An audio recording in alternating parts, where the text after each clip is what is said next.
Remember the line, the British or the Russians are coming. Apparently, President Trump is screaming, the Central Americans are coming. With that, he declared a national emergency at the southern border. It's all part of a plan to gain access to billions of dollars. Now, Mr. Trump wants to use to build his border wall. Many say the case will be tied up in the courts for a long time. But does the president actually want this wall, or is he being pressured by ultra-conservative commentators to follow up on his campaign promise? Joining us here on The Factor Uncensored, Tony Diaz, Chicano activist, and Justin Lurie, former Republican congressional candidate and investment banker. So, Tony, I can almost guess with ESPN what you're going to say right now, but when it comes to declaring an emergency in order to get these billions of dollars to build the wall, your position on this? Oh my gosh, I'm totally against it. I mean, of course, I was scared to even come to the show tonight because there is a national emergency. I don't know if the streetlights will be working. I don't know if we'll have rolling blackouts, food shortages. But I am glad that Trump didn't close the government again. I want to remind folks he closed the government before, and he didn't cause a national emergency. He caused family emergencies during Christmas and New Year's. And I think I'm glad he didn't go through that again. But guess what, though? I think he's getting pushed around by Nancy Pelosi because Nancy Pelosi did not budge. He knew he could not shut down the government again. People would see through this, and he had to resort to something else. So he wound up with less money than went to bargain for.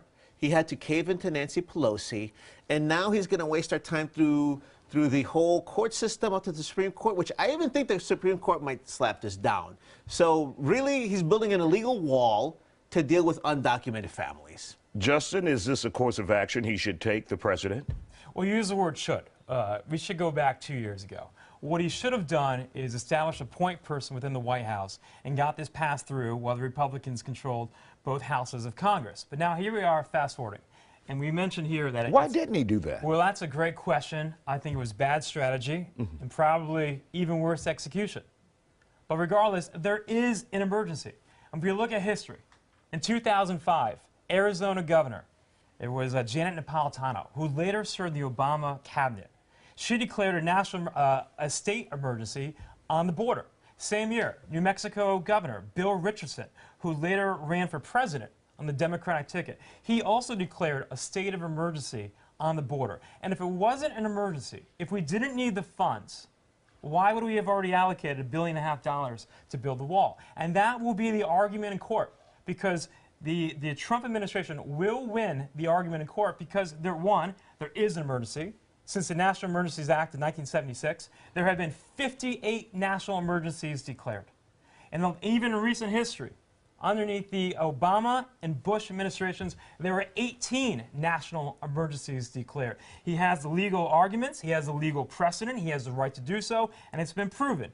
2,000 to 3,000 people a day cross into this country illegally. We have seen in the past, as he said, Democrats calling for a state of emergency for the border, and no one protested them, so why the president? Well, there's a big difference, too. We're talking about states versus the entire country. So you pointed out some examples of states. On top of it, when we get this national emergency, Donald Trump is going to hurt military states. So if you've got a state that's got $300 million in military budget coming, he's about to dip into that to build out this wall that we agree we don't need. The other thing, too, is I think he's painting Texas Republicans into a corner because we're going to have to be dealing with eminent domain. This is Texas. You don't come for our land. You know, come and take it. Try and come and take it. It's going to really hurt him in the elections. I think people are seeing through this. In the last 30 seconds, and really quick, there are some people already living on the wrong side of the wall that's near Brownsville, and I went there and did a report on it. But 30 seconds, your response. How about we change the name to the National Emergencies Act to prevent the 70,000 people who died of drug overdoses in 2017 alone? This will cut off a major portion of supply and will save tens of thousands of American lives. All right. Thank you guys for joining us on a Friday night and sacrificing it.